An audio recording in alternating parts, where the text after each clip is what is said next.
Daily, weekly और monthly राशिफल के साथ साथ ज्योतिष, वास्तु, मंत्र आदि से जुड़ी वीडियोस रेगुलरली पाने के लिए चैनल को अभी सब्सक्राइब कीजिए और बेल नोटिफिकेशन पे भी क्लिक कीजिए ताकि नई वीडियो की नोटिफिकेशन आपको समय पर मिल जाए।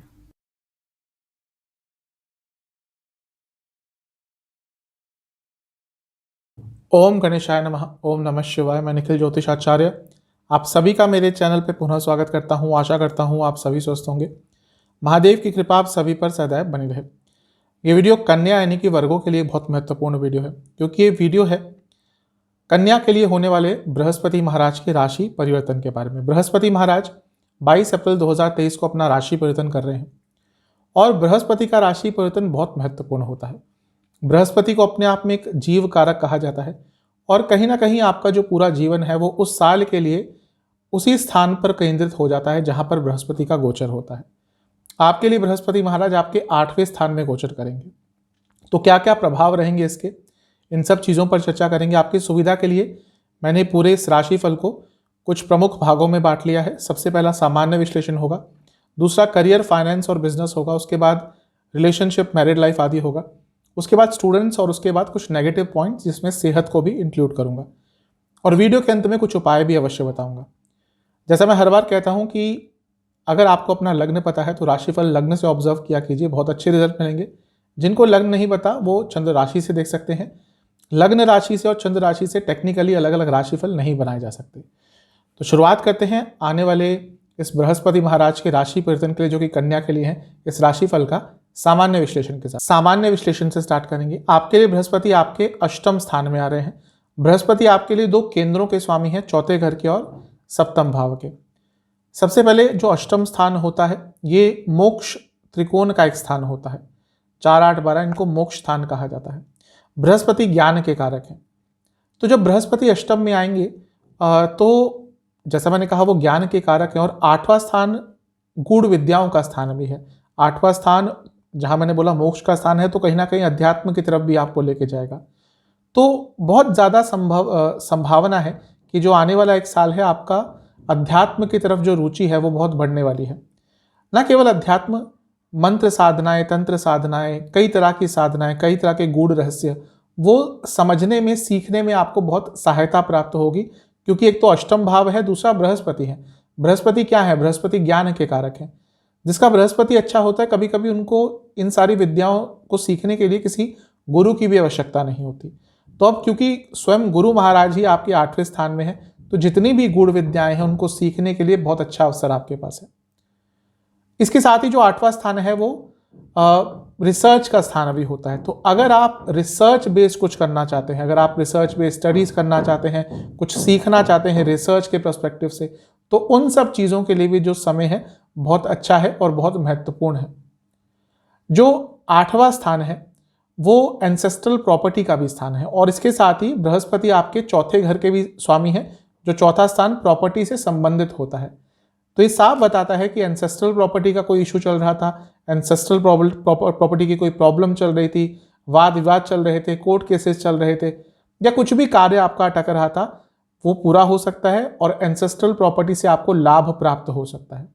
तो बृहस्पति का यहाँ पे आना बहुत अच्छी अच्छी चीज़ें भी आपको देकर जाएगा। वह लोग जो कुछ ऐसा कार्य करते हैं जिसमें थोड़ा सा ऐसी इनकम होती है जिसको हिडन इनकम कहा जा सकता है, उन लोगों के लिए भी ये बहुत अच्छा अवसर है कि आप बहुत सारा धन अर्जित कर सकते हैं। क्योंकि ये स्थान 10वें से 11वां है, यानी कि कार्य क्षेत्र में आपको अचानक से लाभ प्राप्त हो सकता है, आपका प्रमोशन हो सकता है, इंक्रीमेंट हो सकता है, क्योंकि 10वें स्थान से 11वें में, यानी कि 10वें स्थान का जो लाभ स्थान बना वहां पर बृहस्पति का गोचर होगा। और क्योंकि सप्तम भाव बिजनेस का होता है और सप्तम से दूसरे में बृहस्पति होंगे, तो जो लोग बिजनेस करते हैं उनको भी कई तरह के लाभ प्राप्त होने वाले हैं। इसके साथ ही क्योंकि सप्तम भाव आपके पति या पत्नी का भी होता है और सप्तम से अष्टम जहां बृहस्पति हैं वो उनका धन का स्थान होता है, तो आपके पति या पत्नी की इनकम भी इस समय बढ़ने वाली है, यानी कि इस एक साल में अवश्य बढ़ने वाली है। ये जो स्थान है ये चौथे स्थान से पंचम भाव है। ये भी कहीं ना कहीं बता रहा है कि अपनी प्रॉपर्टी खरीदने के लिए भी स्थान, ये समय बहुत अच्छा है और प्रॉपर्टी के संबंध में आपको कुछ बहुत अच्छे रिजल्ट इस आने वाले एक साल में मिलने वाले हैं। ये जो अष्टम भाव है ये लाभ स्थान से 10वां स्थान है, इसका बहुत एक अच्छा अर्थ होता है। इसका अर्थ ये होता है कि इस साल में आप जितने प्रयत्न करेंगे आपको उसके हिसाब से अच्छे रिजल्ट मिलेंगे। अधिकतम क्या होता है, हम प्रयास करते हैं, प्रयत्न करते हैं, लेकिन रिजल्ट अच्छे नहीं मिलते, फिर हम हौसला हार जाते हैं, हम निराश हो जाते हैं। लेकिन जब हमें अच्छे रिजल्ट मिलना शुरू हो जाते हैं तो हम में उत्साह बढ़ता है। तो ये साल वैसा ही है कि आपका उत्साहवर्धन होगा।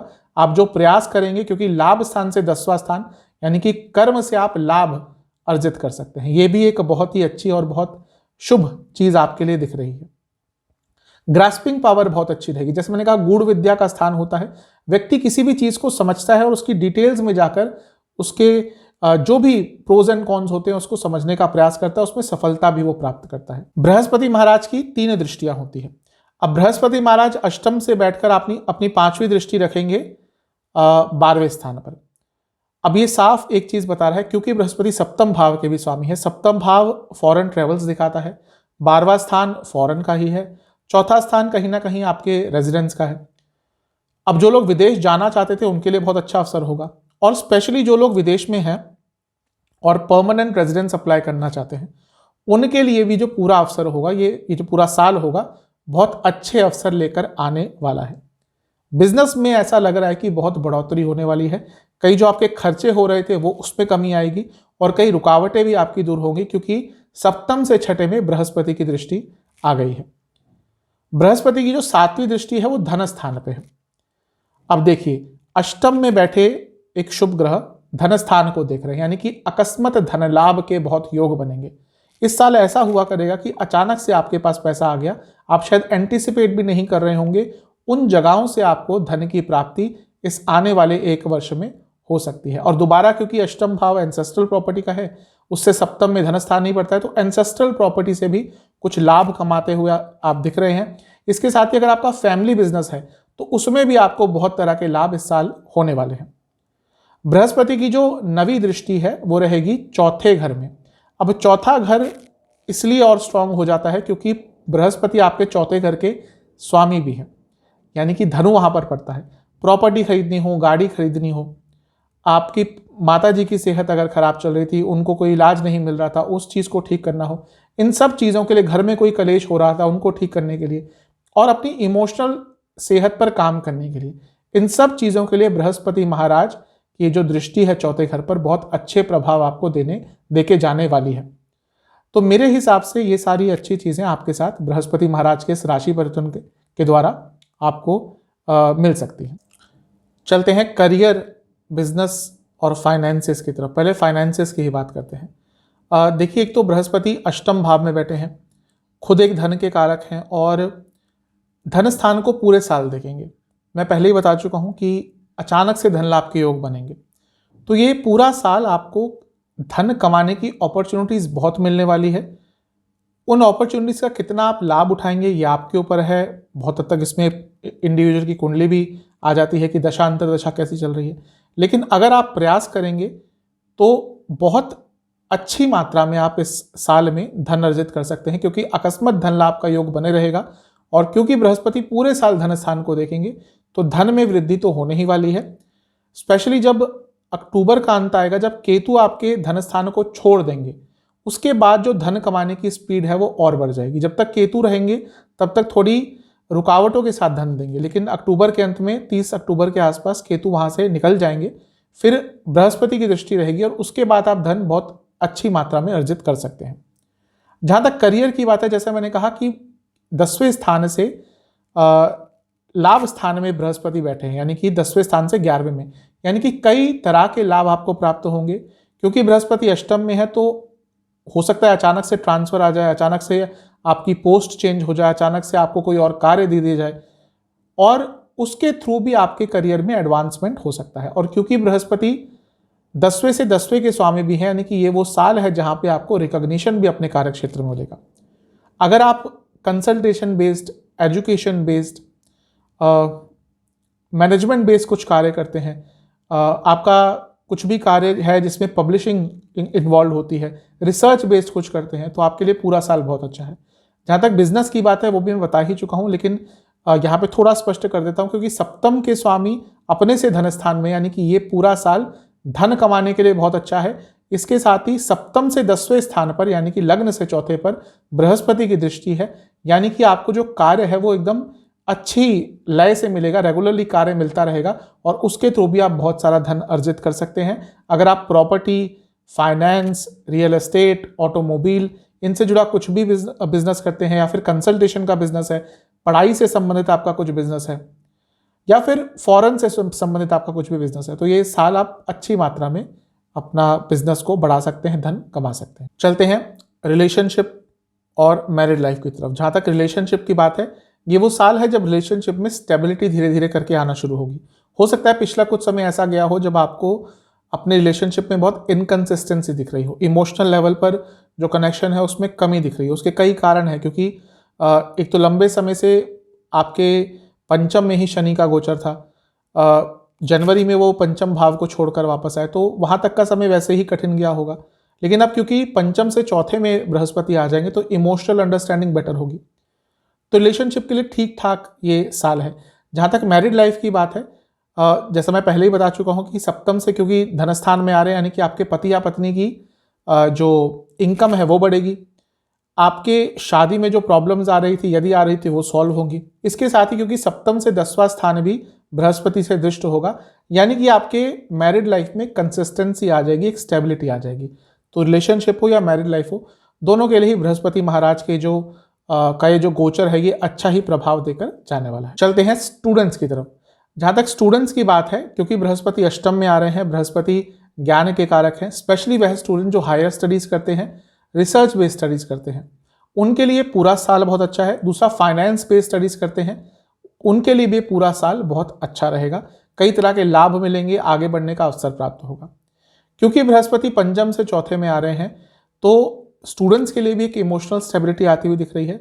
इसके साथ ही बहुत कुछ अलग भी आपको सीखने को मिलेगा। एक तो आपका करिकुलम है या आपका सिलेबस है जो आप सीखेंगे, इसके साथ ही लाइफ स्किल्स भी आपको सीखने को मिलेंगी। कई नई नई चीज़ें आपको इस साल में सीखने को मिल सकती हैं, ये भी बहुत अच्छी चीज़ है। क्योंकि बृहस्पति सप्तम के स्वामी भी हैं और 12वें घर को देखेंगे, यानी कि आप अगर विदेश में स्टडी करना चाहते थे तो उसके लिए भी पूरा साल अच्छा है। स्पेशली वह लोग जो लोन आदि लेकर बाहर जाना चाहते हैं उनके लिए पूरा साल बहुत अच्छा है। तो ओवरऑल देखो तो स्टूडेंट्स के लिए पूरा साल शुभता लेकर आ रहा है। इमोशनल स्टेबिलिटी रहेगी, मन में थोड़ी एकाग्रता वापस आएगी और जिसका आप उपयोग अगर आपने किया तो अपने स्टडीज़ में बहुत अच्छा कर सकते हैं। तो स्टूडेंट्स के लिए भी अच्छा ही प्रभाव दिख रहा है। अब कुछ नेगेटिव पॉइंट्स की बात कर लेते हैं। देखिए, बृहस्पति ज्ञान के कारक है, मैंने शुरुआत ही इसी चीज़ से करी थी, अष्टम में आ रहे हैं, लेकिन बृहस्पति जीव कारक है। तो जब बृहस्पति अष्टम में गोचर करते हैं तो व्यक्ति को व्यर्थ की चिंताएं बहुत होती हैं, ऐसी चिंताएं जिनका आधार नहीं होता, निराधार होती हैं, आधारहीन होती हैं, लेकिन हाइपोथेटिकल सिचुएशन इतनी क्रिएट करने लग जाएंगे कि ये हो गया तो क्या होगा, ऐसा हो गया तो क्या होगा, और वो आपको बहुत अशांत कभी कभी कर सकता है। पूरा साल नहीं जाएगा, लेकिन कुछ कुछ पीरियड ऐसे आएंगे जहाँ पे आप बृहस्पति के इस अष्टम में गोचर के कारण बहुत अशांत, बहुत व्यर्थ की चिंताएं करने लगेंगे। मानसिक अशांति कभी कभी आपको हो जाया करेगी। इसके साथ ही उन लोगों के लिए थोड़ा ये नेगेटिव हो सकता है जिनका क्रिमिनल केस कोई चल रहा है। जब बृहस्पति अष्टम में आते हैं कभी कभी राजदंड के अधिकारी बन जाते हैं। तो आज के टाइम में जब राजदंड बोलें तो कोई क्रिमिनल केस जिसके थ्रू आपको सजा मिल सकती है। तो जिनका कोई क्रिमिनल केस चल रहा है और ऑलरेडी आपका केस अगर वीक था तो समझ सकते हैं कि चीज़ें थोड़ी सी आपके विरुद्ध जा सकती है। इसके साथ ही यहाँ पर जब बृहस्पति आते हैं तो व्यक्ति का पराय धन में थोड़ी रुचि बढ़ जाती है और कुछ ऐसा वो कर बैठते हैं जो उनको नहीं करना चाहिए। उसके कारण अपनी इमेज भी खराब कर सकते हैं और किसी प्रॉब्लम में भी पड़ सकते हैं। बृहस्पति जब यहाँ पे आते हैं सेहत में सुधार होता है, लेकिन क्योंकि जीव कारक है तो व्यक्ति के विरुद्ध कोई तांत्रिक क्रिया करी जा सकती है। अगर आपको दिखता है कि अचानक सब कुछ अच्छा चल रहा था, फिर अचानक से किसी की नज़र लगी और सब कुछ खराब होने लग गया, तो समझ जाइएगा किसी ने कोई छोटा मोटा टोना टोटका या तंत्र क्रिया करके रखी है। दूसरा, क्योंकि बृहस्पति संतान के कारक भी हैं तो आपकी संतान की तबीयत इस साल कई बार बिगड़ेगी और आपका अपने संतान से वाद विवाद, उनसे दूरियां भी बहुत आ जाएंगी। तो इन सब चीज़ों पर थोड़ा ध्यान देंगे तो अच्छा रहेगा। जहाँ तक सेहत की बात है, लिवर की प्रॉब्लम तंग करेगी, प्राइवेट पार्ट से जुड़ी प्रॉब्लम्स तंग करेंगी, कॉन्स्टिपेशन की प्रॉब्लम रेगुलरली रहा करेगी, स्लीप डिसऑर्डर्स तंग करेंगे, चेस्ट के रोग तंग करेंगे और डेंटिस्ट के चक्कर भी आपको लगाने पड़ सकते हैं। उपाय की बात कर लेते हैं। सबसे पहले तो आपको ये उपाय 2 बृहस्पतिवार को करना है। आपको शिव मंदिर में जाना है। पहले शिवलिंग का आपको गंगा जल से या जल से अभिषेक करना है। उसके बाद आपको एक पात्र में दूध लेना है। उस दूध में आपको कुछ जौ के दाने, कुछ गुलाब जल की बूंदें और कुछ चंदन का पाउडर ये मिलाना है और इस द्रव्य से आपको महादेव का अभिषेक करना है। फिर महादेव के सामने आपको बैठकर महामृत्युंजय मंत्र का 108 बार जाप करना है और शिव चालीसा का 3 बार पाठ करना है। ये करने के बाद महादेव पर 21 बेलपत्र अर्पण करने हैं और मंदिर में कुछ दक्षिणा देके आनी है और इसी दिन आपको गौशाला में भी कुछ ना कुछ दक्षिणा देनी है। ये उपाय आप 2 बृहस्पतिवार कर लीजिए कंटिन्यूसली। आपके लिए जो प्रभाव है सकारात्मक उसमें वृद्धि होगी, नकारात्मक प्रभावों में कमी होगी। आशा करता हूँ कि वीडियो आपके काम आएगी। चैनल पे अगर आप नए हैं तो सब्सक्राइब कर लीजिए, वीडियो को लाइक कर लीजिए। मिलता हूँ अगली वीडियो में, तब तक के लिए ओम।